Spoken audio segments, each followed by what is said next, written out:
Welcome to the show where we share the stories of the many who intersect with our healthcare system but are rarely heard from. My name is Kevin Poe, founder and editor of Kevin MD. Today in the show we have Susan Hart Gaines. She is an executive coach specializing in physician well-being, and she wrote the Kevin MD article, The Difficulty in Coming Home, What Doctors and Soldiers Have in Common. Susan, welcome to the show. Thank you so much for having me. So we'll get into your article in a little bit, but first off, can you share your story and journey to where you are today? Yeah, I was married to a physician for 24 years, and I have a lot of firsthand experience as the spouse of a physician about what the unique struggles are for doctors with their families, and in particular with the difficulty in coming home, both literally and existentially. I have a background in journalism from Northwestern University. And so I've always been about communicating and connecting to people through words and writing. And recently, well, not that recently, but started focusing specifically on doctors, realizing that I had so much wisdom and so much firsthand knowledge of what doctors deal with. And so then went on to get some coaching certifications from Positive Intelligence and coactive coaching, and I'm just loving it. So in your coaching practice, when you see physicians, what are some of the common issues that they come to you with? Well, interestingly, it's not to try to fix the workplace. I think we're all well aware of the issues that physicians and other medical personnel are facing today. It's really about what's going on at home and how to connect to even their patients. It's not that different, but a lot of physicians either facing burnout or fear they will be facing burnout are really dealing with a sort of crisis of who am I and what really matters to me, and how can I reconnect to my family, but ultimately to the self. It starts there. So talk more about what you mean by that when you say that Hmm. physicians have problems reconnecting with their family, patients, and themselves. So what are Yeah. some stories or examples that you could share that illustrates that issue? Yeah. I think that a lot of doctors, they're supposed to be compassionate, Hmm. and yet a lot of the training disconnects them from the essence of compassion, right? I mean, if you're really following your calling as a physician, you are entering another person's suffering. Hmm. That's what it takes. And yet, as so much of the messaging in med school and after is don't feel, disconnect from that. If you want to survive, don't actually take that home with you. Don't actually let that in, or it'll kill you. But I'm finding that if you do that too much, you disconnect from the essence of what you're doing and yourself. And then you come home. Not everyone comes home to a family, and there are other things about people who are not partnered or without children, but you're coming home, let's say, to a family, and you've been doing that all day, dealing with life and death, entering other people's suffering, and yet somehow having to disconnect. And then we're expecting them to connect again on some emotional level to these other humans that are waiting for them at home or to themselves. And they're done. Usually by the end of the day, they're done, and they practice this disconnection for so long that they may not even realize. I find out soon there's a lot of messiness under numb. It's really self-protective, if you will, and a disconnection from what am I feeling and what am I supposed to do with all this? All right, let's transition into the Kevin MD article that you wrote. It's titled The Difficulty in Coming Home, What Doctors and Soldiers Have in Common. Now, for those Mm. who didn't get a chance to read your article, can you just walk my audience through it and share the story of why you decided to write it?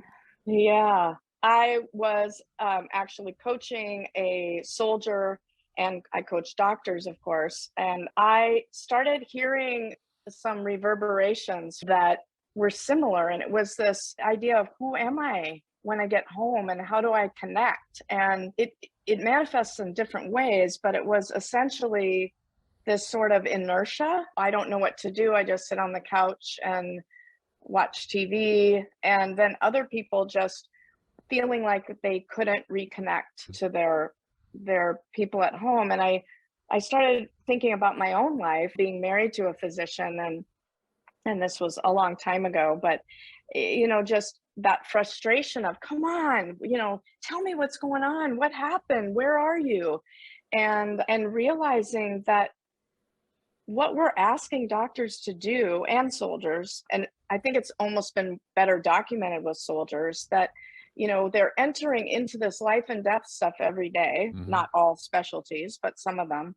And then we're expecting them to just leave all that with their coat. They take off the white coat and they come home and they're another person. And so I learn a lot through writing.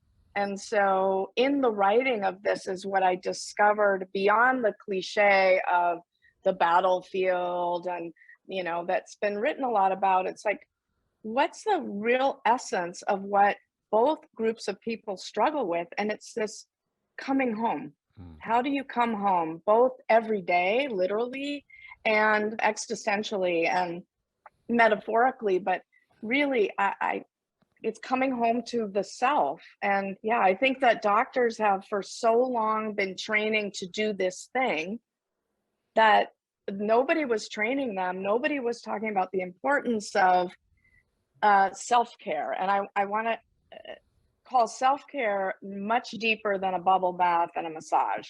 Self-care of, who am I? What really matters to me in the world? And how do I nurture that every day? How do I refill my cup? And that's not generally part of the training. I think that's changing in med school, but that's not what med school teaches you. They don't teach you how do you fill your cup? How do you figure out who you are? How do you're just supposed to be at all costs for the patient. So you talk about those dual realities that physicians Hmm. face, the realities at work and the realities at home, and it's very difficult to disconnect one from the other. They're not expected to go Hmm. home and, like you said, hang their coat up and then suddenly disconnect from whatever work reality that they had to face. So what are Hmm. some tips and advice that you could share with these physicians to help manage that transition better? Yeah, I've been thinking a lot about the threshold, the literal passage from the hospital or clinic to home.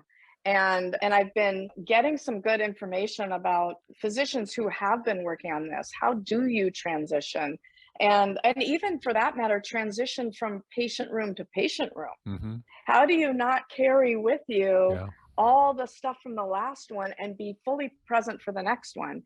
Um, One physician I just spoke with yesterday said he just has a little ritual of how he knocks on the patient door and takes a breath and uses that knock to sort of be almost like the bell in Mm. meditation practice. Like, this is when we start again. This is when I get present. And it's that motion, that knock, knock, and the breath Hmm. that helps him move into that next room. And I would say that something like that could be developed for coming home. How do you step across that threshold? Maybe it's a workout, maybe it's a yoga class, maybe it's sitting in your car and listening to an app-led mindfulness short meditation to just help you clear out and get centered. But I also think something's really important, and that is, why are physicians feeling they have to leave everything at work?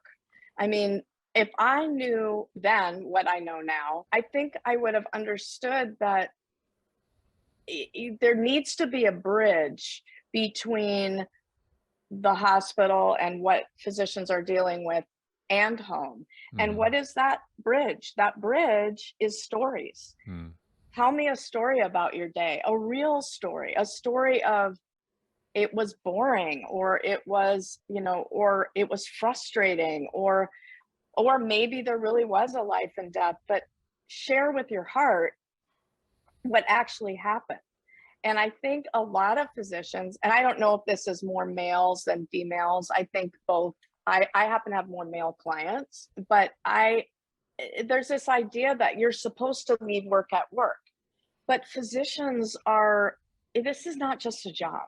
Yeah. So perhaps that's part of the problem, is that they think they're supposed to leave it all there.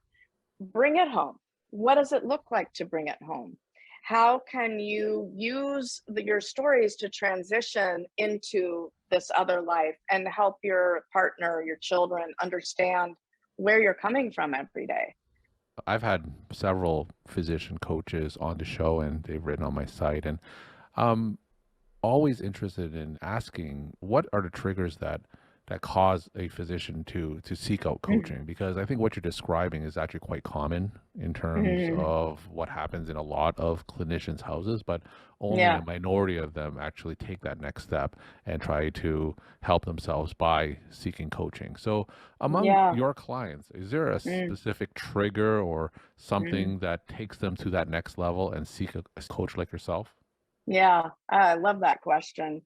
I would say, recently this article, The Difficulty in Coming Home, touched a lot of physicians. And I think because they felt really seen, and they felt like she knows what's happening when I leave work somehow. And so I think it's a matter of trust. I think it's a matter of timing. And I think they often read something that just makes them think, yeah, that's me. Hmm.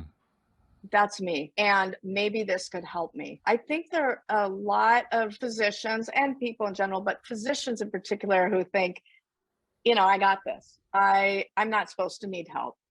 I'm not, and what's a coach anyway? I mean, we don't have a PhD. We don't, what is this? And in my case, I'm not even an MD, which I would say is often an advantage. And my clients like that because I have a different view of the world they're in. I have an intimate view, but I have a different Hmm. view. But I really think they read something that says, okay, I think I can trust her. I think she might know something about this living thing that I don't. And I think that takes a lot for doctors to, first of all, just admit they might not be an expert in this area of something called life. They are experts, top of the game in medicine, but while they've been studying medicine, coaches, hopefully, coaches they seek out have been really studying what it means to live and the messiness of it. Why is it so messy? It doesn't have the rules that medicine has. It's there are no rules. Hmm. And so I think they end up just something clicks. Often I will also say it might be a marriage that they're really struggling in. They want to save their marriage. Even though I don't put myself out there as a relationship coach, relationships are always there. Nobody wants to lose their marriage. Nobody wants to have bad relationships with their children. Nobody wants to hate their job either. But I'm finding, even if they come to me saying, I hate my job, I'm burned out, the stuff we start working on first is at home, Hmm. is inside of them. And then the work and changing the work environment or boundaries and all of that become much more clear. We're talking to Susan Hart Gaines. She is an executive coach specializing in physician well-being, and she wrote the Kevin MD article, The Difficulty in Coming Home, What Doctors and Soldiers Have in Common. Susan, what are some of your tips, wisdom, and take-home messages that you want to leave with the Kevin MD audience? To really take a new look at what self-care means. It's been thrown around a lot. I think people's eyes glaze over, even mine do to a certain extent. Self-care can mean very superficial things, and I think often almost disrespect what physicians are really dealing with and what they think it would take to fix their problems. But self-care is this deep knowledge of who you are, what matters to you, Hmm. what your life purpose is, and and really attending to that, right? It's attending to your deepest heart and discovering it maybe for the first time. And that's a kind of self-care that is life-giving and lifelong and can help people really reconnect to their work, to their home, to themselves. It can't fix a messy work environment and all the pressures that physicians are under, but it has to start from the inside out. Otherwise, you don't even know what you want. And happiness is not going to be from fixing your job. It's got to be from the inside out. Susan, thank you so much for sharing your time and insight. And thanks again for being on the show. Thank you so much for having me.